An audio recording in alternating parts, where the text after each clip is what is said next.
Ayan guys, tapos na ako kumain. Hindi ko na pinakita ang aking food dahil ako'y gutom na gutom na. So, tapos na tayo dito. Konti lang ang kumakain kasi hapon na. At saka yung iba sa labas kumakain.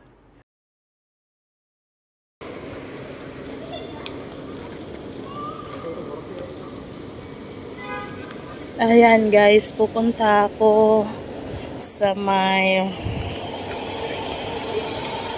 tindahan ng mga Pinoy dahil nga bibili ako ng karning baboy.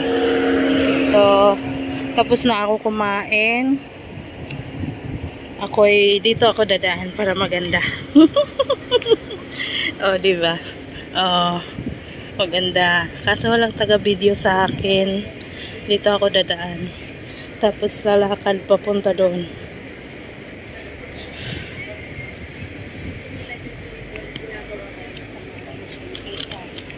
Ayun, nabusog na din ako.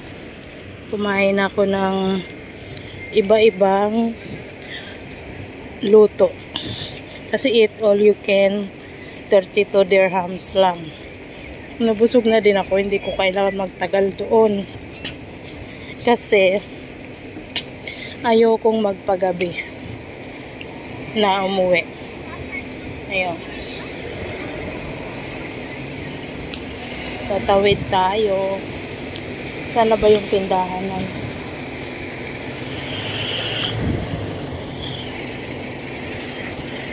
Tawid. Ayun. Tumakbo ako kasi ayokong makaabala. Hindi to, alam ko dito yung tindahan na yun. Basta dito lang yun. Hahanapin ko. Alam ko dito.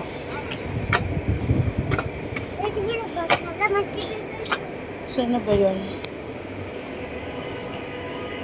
Dito nga, tatawid nga ako dito. One time lang kasi ako nakapunta dito. Tapos kasama ko yung sister ko. May tindahan dito. Dito kami bumili ng ng karning baboy.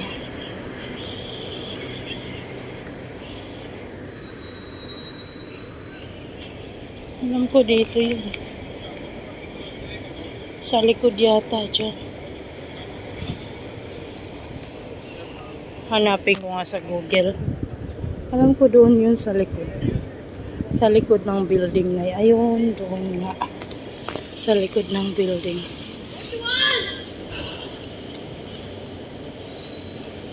Ang bango. Ang sarap kumain ulit. Puro kasi restaurant yung nandito eh. Ano siya? Ang sarap ng, alam mo yung crispy na manok pinirito. Yun yung naaamoy ko.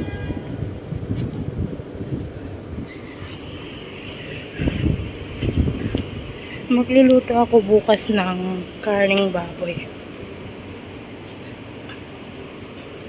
Ay, okay lang to na busog ako. Kasi kaysa kanina ako dumiretso dito. Sana yun. Ayun, yung west. Kasi gutom na ako kanina eh. Kaya kung naglalakad ako na gutom, baka mawalan ako ng malay. Kaya, uy, bakit sara? Ay, open. Yung pala yung pinto, akala ko sarado. Kaya okay lang tong, sabi ko kumain muna ako. Kasi nagugutom ako kanina.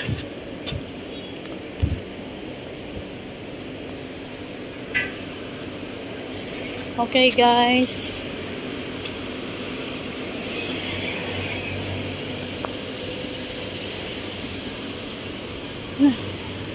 Hingal na naman ako. Okay guys, papasok na tayo.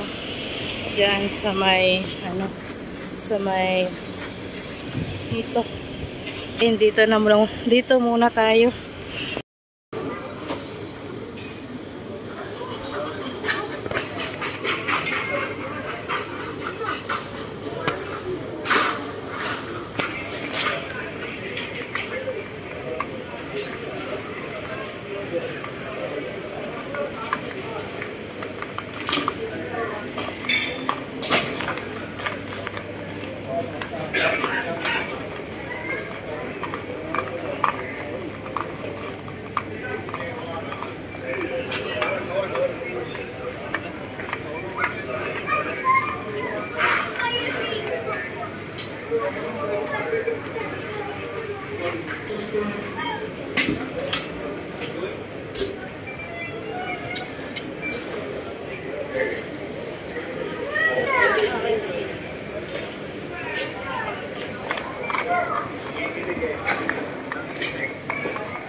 Ayan na nga guys, pagkatapos kong mamili ng aking mga kailangan ay nagpunta na agad ako dito sa may bus stop para mag-abang ng aking bus papunta sa bahay. Uwi na rin tayo agad. Abang-abang ng bus. Mabuti hindi masyadong mainit. Maraming nag-aabang dito na sa mga bus. May kanya-kanya silang bus na papunta sa kanilang bahay. Ayan. At finally, nakasakay na rin ako. Nasa front seat na naman ako. Kaya tuwang-tuwa na naman.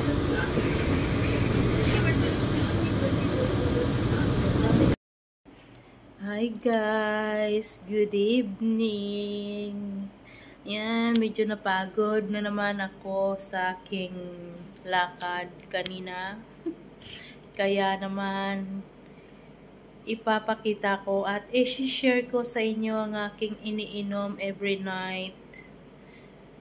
At yung nakagamot sa aking ubo, sipon, trangkaso, share ko sa inyo guys. Naalala nyo nung nakaraang linggo medyo masama ang aking pakiramdam. Ayun, ito lang yung ininom ko. Tanghali, umaga, tanghali, gabi. Sa awa ng Diyos ay okay na ako guys. So, hindi ko na patatagalin, i-share ko sa inyo ang aking iniinom. Ngayon, sa gabi ko iniinom. Sa umaga, medyo warm lang siya. Sa gabi ko siya binababad na para ano na talaga siya sa umaga. Ito guys yung iniinom ko. Alam nyo yung laman nito ay cloves. Ayan. Cloves siya. Ito guys ang itsura ng cloves. Ito. Ayan. Yung para siyang basta yan na yan. Ayan. Ayan na siya guys. So, ayan. Pag matagal nyo siyang nakababad, magkukulay brown na siya. Yun. Magkulay brown.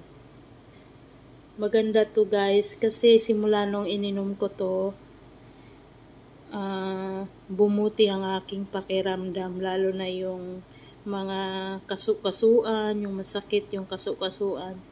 Tapos yung alam nyo yun, pagkagising nyo sa umaga, nararamdaman ko yung pagtatayo ako, masakit yung mga talampakan ko. So simula nung nag-inom ako nito every night, ayun, okay na, nawala na siya.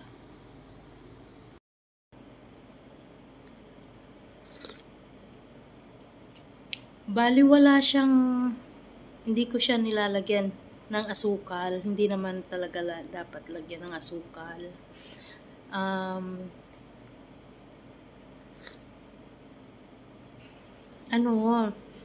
May lasa siya. May kwento ako dito sa cloves na to. Konting kwento lang. Kasi nung bagong dating ako dito sa UAE, yung kusinera, yung tagaluto ng amo ko, ay nilalagyan niya ng ganyan, ng cloves yung kanin. Tapos pag meron mga nilutong pagkain, ay ulam, meron din yun. So nakakain ko, nakakagat.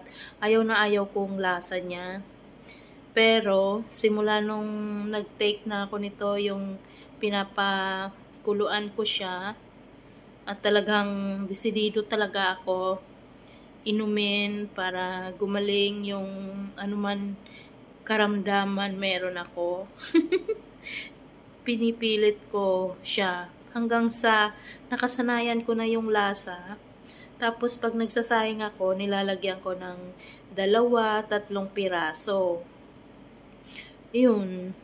Pero wag mo siyang kainin. Ano lang, tinatapon din naman.